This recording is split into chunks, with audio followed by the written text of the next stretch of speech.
Antarësimi i Shqipërisë në Bashkimin Evropian deri në 2030 nuk është çështje linjëzimi yjesh, por një objektiv që mund të realizohet nëse të gjithë bëjnë çfarë u takon. Këtë pohoi në Tiranë vetë shefja e diplomacisë europiane Kaja Kallas gjatë konferencës për shtyp me kryeministrin Rama, por sipas saj nuk mjaftojnë vetëm reformat në letër. 2030 is it a realistic target?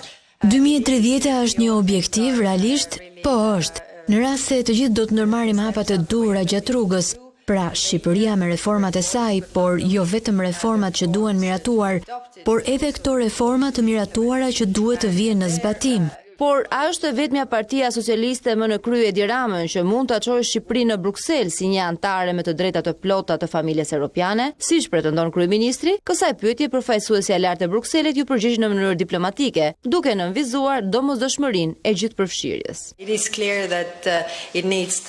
Në këtë rrugëtim duhet në fakt bashkëpunimi të gjitha palëve, sepse për këtë duhen disa reforma shumë të vështira, që duhen zbatuar plotësisht dhe për këtë duhet mbështetje, përkrahje plot. Pra jo vetëm thjesht reforma, por edhe zbatimi i tyre, që kërkon mbështetjen e plot të partive politike. Kryeministri Rama tha se e mirëkupton përgjigjen e zyrtares së Bashkimit Evropian që nuk i konfirmon ekskluzivitetin, duke shpjeguar se Unioni nuk mund të mbajë anë mes partive në prag të zgjedhjeve. Bashkimi Evropian nuk vendos kush fiton dhe kush humbet zgjedhjen në Shqipëri dhe as nuk lidh politikën e vet me kush zgjidhet në Shqipëri. Kjo është elementare. Ajo që unë them dhe përsëris është që nuk ka një forcë tjetër që e kryen dot këtë mision. Këtë nuk është Bashkimi Evropian që e përcakton. Dhe edhe nëse e mendojnë nuk kanë për ta thënë ndonjëherë.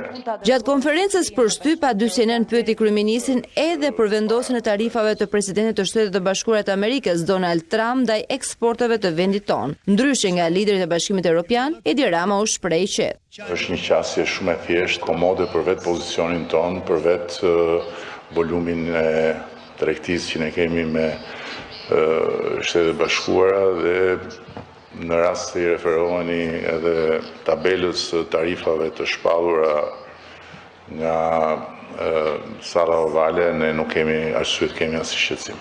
Më herët shefja diplomacisë europiane Kaja Kallas u takua edhe me presidentin Bajram Begaj, zyra e shtypit e të cilit njoftoi se gjatë këtij takimi është diskutuar për zgjerimin e Bashkimit Evropian në Ballkanin Perëndimor, duke e cilësuar si mjetin më efektiv gjeopolitik për ruajtjen e sigurisë dhe stabilitetit në rajon.